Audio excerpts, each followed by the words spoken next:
தமிழகம் எங்கும் max gold cash for your gold. Max gold நீங்க தங்க மட்டும் இல்லைங்க, பிளாட்டினம், டைமண்ட், சில்வர், ரூபினி எதை வேணாலும் விற்கலாம். உங்களுக்கான பணம் ரொக்கமா கையிலயோ இல்லைன்னா பேங்க் அக்கௌண்ட்லயோ உடனடியாக செலுத்திடுவாங்க. மார்க்கெட் மதிப்பை விட 100 ரூபாய் ஒரு கிராமுக்கு உங்களுக்கு கூடுதலா கிடைக்கும். தமிழ்நாடு முழுக்க டோர் ஸ்டெப் சர்வீஸும் இவங்க ப்ரொவைட் பண்றாங்க. உங்களுக்கு கோல்ட விற்கணும்னா அதுக்கு ஒரே ஒரு பெஸ்ட் பிளேஸ் மேக்ஸ் கோல்டு தான். கால் 04445454545. வணக்கம். Big topic with Karthik Mayakumar. Ali Larijani இவரை ஒரு பயங்கரவாதியாக தான் அமெரிக்காவை இஸ்ரேலை சித்தரிச்சாங்க. ஆனால் ஈரானில் அவருக்காக கூடியிருக்க மக்கள் கூட்டத்தை பார்க்குறப்ப உண்மையிலே பயங்கரவாதியா இவரா அப்படின்னு நம்மளுக்கு நினைக்க தோணுதுங்க. அப்பேற்பட்ட விஷயம் நடந்திருக்கு. இதை பற்றி தான் முழுக்க பார்க்க போகிற நிகழ்ச்சிக்குள்ள போகலாம்.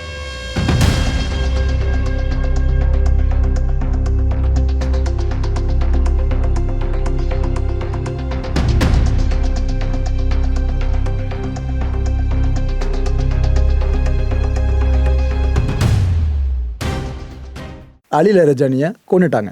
இந்த இஸ்ரேல் இருக்குல்ல, அது பண்ண அட்டாக்ல அவரை கொன்னுட்டாங்க. கொன்ன பிற்பாடு இஸ்ரேல் அஃபிஷியல் அனௌன்ஸ் பண்ணிடுச்சு, நாங்கள் சக்ஸஸ்ஃபுல்லாக ஒரு கீ டார்கெட்டை அடித்து முடிச்சிட்டோம் அப்படின்ட்டு. இதில் அமெரிக்காவோட லிங்க் இருக்குமான்னு கேட்டிங்கன்னா, அமெரிக்கா இந்த வாரம் நிறுத்திடலான்றதுக்காக என்னென்ன பண்ண முடியுமோ பண்ண ஆரம்பித்தாங்க. ஆனால் அதுக்கு நடுவில் இஸ்ரேல் பண்ண வேலை தான் இவரை போட்டு தந்தது. ஸோ இந்த வாரம் அடுத்த கட்டத்துக்கு கொண்டு போகிற மாதிரி இவரோட கொல்லப்பட்ட விஷயம் அமைஞ்சிருச்சு. இவர் கொல்லப்பட்டது நாங்கள் கடுமையாக பதிலடி கொடுப்போன்னு ஈரான் சொன்னாங்களே, அந்த சொன்னதுக்கப்புறம் முதல்ல தாக்குதல் நடத்தினாங்க. சரி, அதோடு நிறுத்திடுவாங்க பார்த்தா அடுத்த தாக்குதல், அதுக்கப்புறம் அடுத்த தாக்குதல்னு அடிச்சுக்கிட்டே இருக்காங்க. இஸ்ரேலை நோக்கி இந்த ஈரானோட மிசைல்ஸ்லாம் எவ்வளோ வேகத்தில் வருது தெரியுமா மக்களே? அந்த வேகத்தை பார்த்தீங்கன்னாலும் உங்களுக்கு புரியும் எவ்வளோ கடும் கோபத்தில் ஈரான் இருக்குன்னு லிட்டரலாக உங்களுக்கே புரிஞ்சிடும். ஆக்சுவலாக இந்த மிசைல்ஸில் இஸ்ரேலை நோக்கி வர காட்சிகள் இருக்குல்ல, இதை பார்த்துட்டு பல பேரும் காசா மக்களுக்கான நீதியை பெற வகையில் தான் ஈரான் இந்த அளவுக்கு அடிச்சுக்கிட்டு இருக்காங்க, இது காசன்ஸ்க்கான ரிவெஞ்சாகவும் பல பேரை சொல்ல ஆரம்பிச்சிட்டாங்க.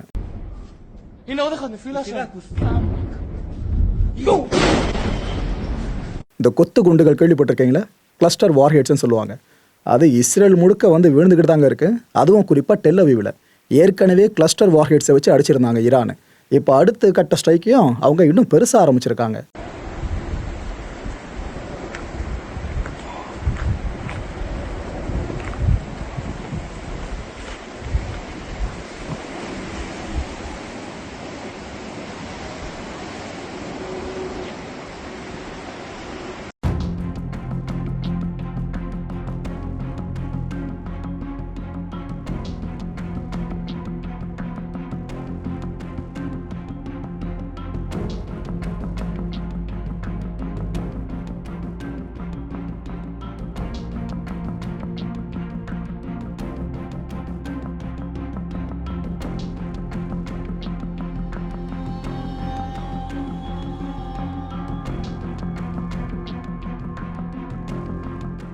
இந்த கிளஸ்டர் பாம்ஸ்லாம் ஒரு டார்கெட்டில் ஹிட் பண்ணுது அப்படின்னா அது எந்த அளவுக்கு சேதாரத்தை ஏற்படுத்துன்றதுக்கு இது ஒரு ஆகச்சிறந்த சான்று.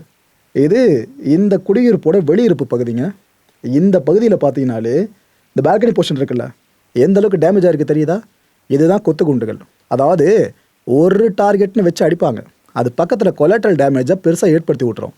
அது போல தான் இந்த ஒரு பில்டிங் சார்ந்தும் நம்ம இங்கே பார்க்க முடியுது. எக்ஸ்டீரியரே இந்த நிலமை அப்படின்னா இன்டீரியர் நிலமை யோசிச்சு பாருங்கள். இது ஆக்சுவலாக ஒரு அப்பார்ட்மெண்ட்டோட ரூஃபு. அந்த ரூஃபில் இருந்து அந்த பார்லாம் எந்த அளவுக்கு வெளியே புடச்சிக்கிட்டு வந்திருக்கு தெரியுதா உங்களுக்கு? ஸோ எந்த அளவுக்கு இம்பாக்ட்ஃபுல்லாக இந்த ஸ்ட்ரைக் அமைஞ்சிருக்கு தெரியுதா? இது நான் சொல்கிற ஒரு சின்ன தாக்குதலில் இருக்க ஒரு சின்ன கிளஸ்டர் போர்ஷன் ஏற்படுத்தின இம்பாக்ட். இது மாதிரி இஸ்ரேலோட டெல் அவீவ் பகுதியில் எவ்வளோ பெரிய இம்பாக்டை அவங்க ஃபேஸ் பண்ணியிருப்பாங்க யோசிச்சு பாருங்கள். இந்த ராஸ் லஃபான் இண்டஸ்ட்ரியல் சிட்டி இருக்குல்ல கத்தாரில், இந்த இண்டஸ்ட்ரியல் சிட்டி ஆக்சுவலாக கத்தாருக்கு மட்டும் ஹார்ட் கிடையாது. இந்த கேஸ் சார்ந்து நம்பி இருக்க பல நாடுகள் இருக்குல்ல, அவங்களுக்கு ஹார்ட்டு தான். முக்கியமான பிளான்ட் உள்ளே இருக்குது. தி பிக்கஸ்ட் எல்பிஜி பிளான்ட் இருக்குங்க அங்கே. இந்த பிளான்ட்டை ஈரான் அடிச்சிருச்சு.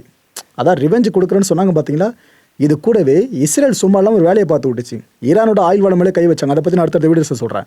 அதுக்கு பதிலடின்னு சொல்லிட்டு தான் கத்தாரில் இந்த பிளான்ட் மேலே அடிச்சிருக்காங்க ஈரான். வேர்ஸ்ட் டேமேஜ் ஏற்பட்டிருக்கிறதா கத்தாரோட வெளியுறவுத்துறை அமைச்சகமே இப்போ கன்ஃபார்ம் பண்ணியிருக்காங்க. வேர்ஸ்ட்ன்றாங்க. இது போல வார்த்தைகளை பெருசாக பயன்படுத்த மாட்டாங்க, இப்போ பயன்படுத்தியிருக்காங்க. ஈரான் எங்களோட இறையாண்மையை ஒட்டுமொத்தமாக கொள்ற வேலையை பண்ணிக்கிட்டு இருக்கிறதா கத்தார் செம டென்ஷனாக பேசியிருக்கு.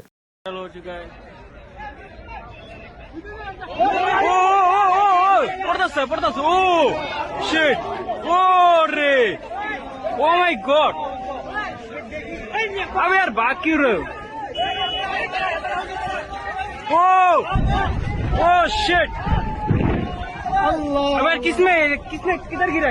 अरे वहाँ गिरा सामने तो गिरा और किधर गिरा? इधर गिरा। अरे शाला, अबे यार पीछे से मार रहा है, हाँ? उधर से आ रहा है। Oh shit.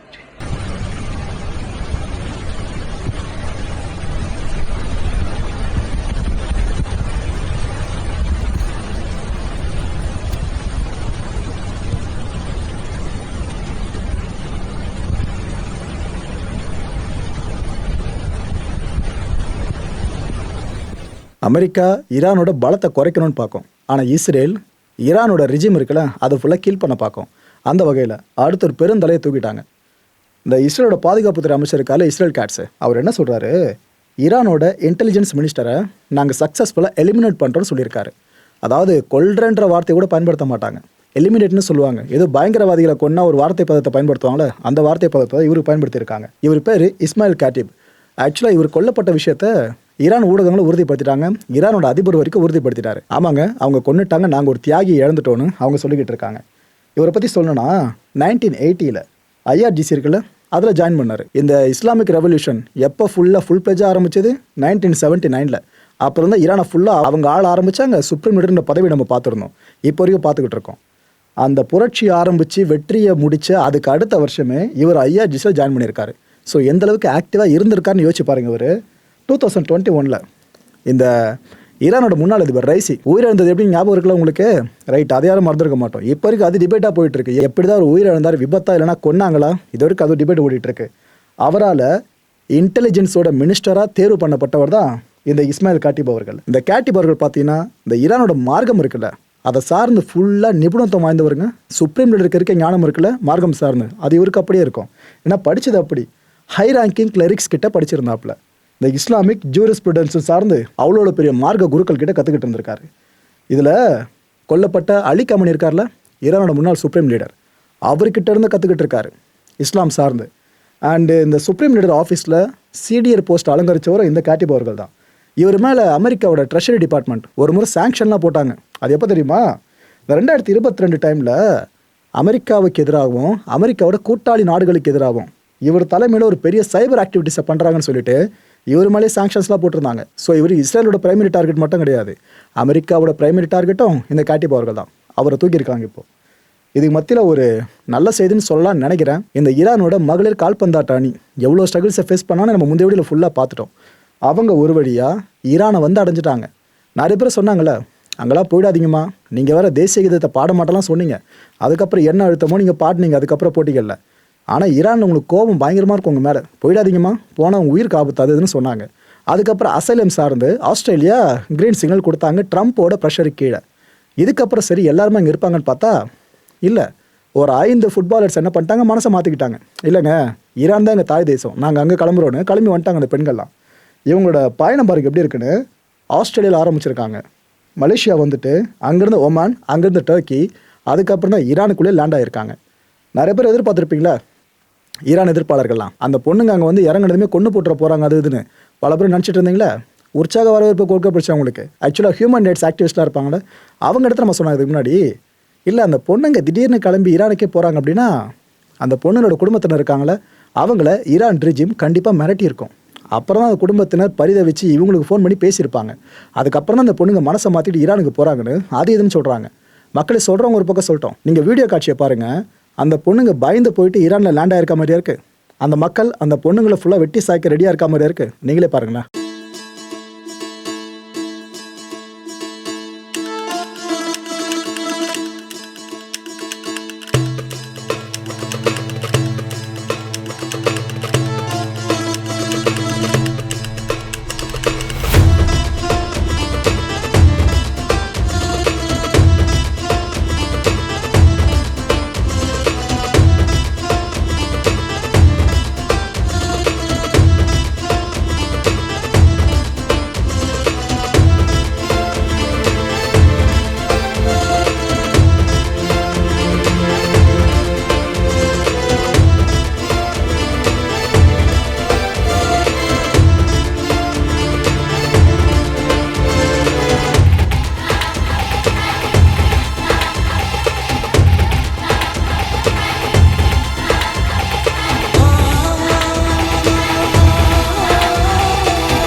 சுப்ரீம் லீடர் அவர்களை கொன்னாங்க, அலி கமனி அவர்களை. அதுக்கப்புறம் இந்த கான்ஃப்ளிக்ட் பெருசாச்சு. இதுக்கப்புறம் என்ன பண்ணாங்க, அலி லாரிஜானியை கொன்னாங்க. இதுக்கப்புறம் இந்த கான்ஃப்ளிக்ட் இன்னும் பெருசாக மாறி இருக்கு. இதில் ஈரானில் இருக்க பழக்கம் என்னென்னா, ஒருத்தரோட கொலைக்கு நாங்கள் பதிலடி கொடுப்போம்னு சொல்லிட்டு அவங்க வெறும் வாய் வார்த்தையாக சொல்லிட்டு இருக்க மாட்டாங்க, ரிவெஞ்சை ஃபுல்லாக எடுத்துருவாங்க. அதுக்கு பிற்பாடு தான் இந்த ஃபியூனரல் செரிமனியாக நடக்கும். அதுதான் இப்போயும் நடந்துக்கிட்டு இருக்கு. அலி லாரிஜானி கொல்லப்பட்டார்ல, ஈரானோட சுப்ரீம் நேஷனல் கவுன்சிலோட செக்யூரிட்டி சீஃப், இவரோட பிரேதம் ஒரு பக்கம். அப்புறம் இந்த கோலம் ரெஸா சுலைமானி, இவரும் யாரும் மறந்துருக்க மாட்டோம். இந்த பஸ்ஜி ஃபோர்ஸ் இருக்குல்ல, ஆக்சுவலாக பேராமிலிட்ரிங்க, ஈரானோட பேராமிலிட்ரி ஃபோர்ஸ், இது இதோட ஹெட்டு, அவரையும் கொண்டாங்கல்ல, அவரோட பிரேதம் ஒரு பக்கம். அப்புறம் இந்த ஐரிஸ் தானா போர்க்கப்பல் இருக்குல்ல, ஈரானோட கப்பல், அமெரிக்காவோட டாப் வீடோ அடித்து காலி பண்ணிச்சு பாருங்க. அதுலேருந்து கிட்டத்தட்ட 84 சைலர்ஸ், அவங்களோட பிரேதங்கள், இது எல்லாமே ஒரே இடத்துல அங்கே மக்களோட அஞ்சலி சார்ந்து கொண்டு வரப்பட்டுச்சு இறுதி ஊர்வலமாக. அந்த இடத்துல கூட்டின மக்கள் கூட்டம் இருக்கு. இதை பாருங்க, நீங்களே யோசிப்பீங்க, என்னப்பா இவங்களையா பயங்கரவாதிகள்னு வெஸ்டர்ன் கண்ட்ரி சொல்லிக்கிட்டு இருக்கு, ஆனால் இவங்களுக்கு எதுக்காக இவ்வளோ ஈரான் மக்கள் திரளணும், பயன்படுத்தி வர வச்ச கூட்டம் மாதிரி தெரியலையான்னு நீங்களே ரியலைஸ் பண்ணுவீங்க. என்கிராப் ஸ்கொயர் இருக்குல்ல, அங்கே தான் இந்த ஃபியூனரல் செரிமனி நடந்துச்சு. கூட்டத்தை பாருங்களேன்.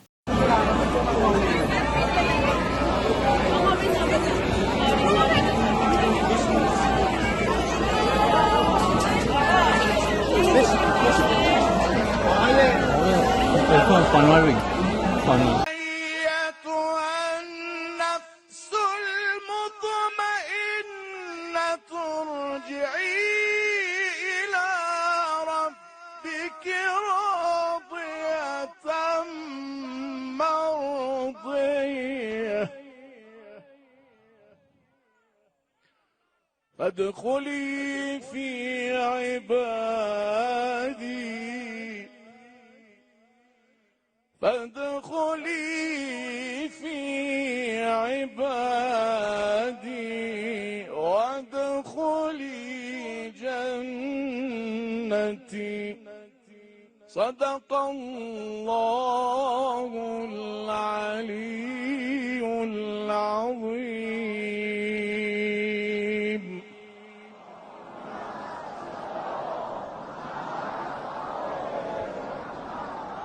تحقیر و تشکر از برادر ارجمندمون جناب استاد احمد ابوالقاسمی، انشالله که در پناه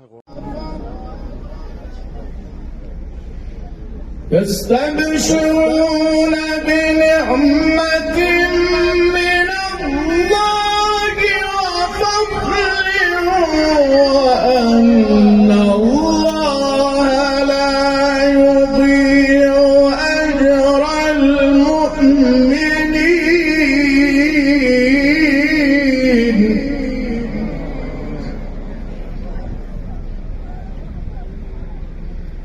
الذين استجابوا لله والرسول من بعد ما أصابهم القرح. لبيك يا حسين، لبيك يا حسين، لبيك يا حسين، لبيك يا حسين. هيهات من نزلنا، هيهات من نزلنا، هيهات من نزلنا راه حسين الزهراء. மக்களை இந்த கான்டென்ட்டை பொறுத்த வரைக்கும் நாமளாக சிந்திக்க வேண்டியது ஒரே ஒரு விஷயந்தான். ஈரானை அழிச்சா மொத்த மத்திய கிழக்கும் அழியும். இதுதான் லிட்டரலாக இது வரைக்கும் நம்மளுக்கு புரிஞ்சிருக்கு. இதை பலமுறை ஈரான் சொல்லியிருக்காங்க. ஆனால் சரி எக்ஸாஜரேட் பண்ணுறாங்கன்னு தான் பல பேர் நினச்சோம். ஆனால் இப்போ உண்மையிலே அப்படி தாங்க இருக்குது. ஈரானை அமெரிக்காவும் இஸ்ரேலும் அடிக்க ஒட்டுமொத்த மிடில் ஈஸ்டும் கதி கலங்கிட்டு இருக்கு. ஏன்னா ஈரானோட அடியை தாங்க முடியாமல். அடுத்த நிகழ்ச்சியை சந்திக்கலாம். நன்றி, வணக்கம். தமிழகம் எங்கும் max gold, cash for your gold. Max gold நீங்க தங்க மட்டும் இல்லைங்க, பிளாட்டினம், டைமண்ட், சில்வர், ரூபினி எதை வேணாலும் விற்கலாம். உங்களுக்கான பணம் ரொக்கமா கையிலயோ இல்லைன்னா பேங்க் அக்கௌண்ட்லயோ உடனடியாக செலுத்திடுவாங்க. மார்க்கெட் மதிப்பை விட 100 ரூபாய் ஒரு கிராமுக்கு உங்களுக்கு கூடுதலா கிடைக்கும். தமிழ்நாடு முழுக்க டோர் ஸ்டெப் சர்வீஸும் இவங்க ப்ரொவைட் பண்றாங்க. உங்களுக்கு கோல்ட விற்கணும்னா அதுக்கு ஒரே ஒரு பெஸ்ட் பிளேஸ் மேக்ஸ் கோல்டு தான். கால் 04445454545. என் அன்பார்ந்த மாயம் ஸ்டுடியோஸ் நேயர்களே, மாயம் பக்தின்னு ஆன்மீகத்துக்காக பிரத்யேகமா ஒரு சேனலை கொண்டு வந்திருக்கோம். மறக்காம சப்ஸ்கிரைப் பண்ணி அந்த சேனலுக்கு உங்களோட ஆதரவை மனப்பூர்வமாக தெரிவிங்க. வணக்கம் மாயம் ஸ்டுடியோஸ் நண்பர்களே. மாயம் ட்ரெண்ட்ஸ் அப்படின்ற ஒரு புதிய ஃபேஸ்புக் பேஜை ஓப்பன் பண்ணியிருக்கோம். நீங்கள் யூடியூப்பில் பார்த்துட்டு இருக்கீங்களா நம்மளோட கான்டென்ட்ஸ்லாம். இதெல்லாம் விட ஒரு படி மேலே ரொம்ப கிறிஸ்பாகவும் ரொம்ப சூப்பராகவும் நிறைய கான்டென்ட்ஸ் உங்களுக்கு இந்த பேஜில் காத்துட்டு இருக்குங்க. ஸோ உடனடியாக ஃபேஸ்புக் பிளாட்ஃபார்ம் போங்க, மாயம் ட்ரெண்ட்ஸ்னு டைப் பண்ணி சர்ச் பண்ணி நம்ம பேஜை ஃபாலோ பண்ணுங்கள். அப்படியே நம்ம சேனலையும் நீங்கள் சப்ஸ்கிரைப் பண்ணிட்டீங்க அப்படின்னா இன்னும் நிறைய புது புது கான்டென்ட்ஸை உங்களுக்காக ப்ரொடியூஸ் பண்ணி கொடுத்துக்கிட்டே இருப்பாங்க. நீங்கள் பண்ணுற ஒவ்வொரு சப்ஸ்கிரிப்ஷனும் எங்களுக்கு பெரிய மோட்டிவேஷனாக அமையும்.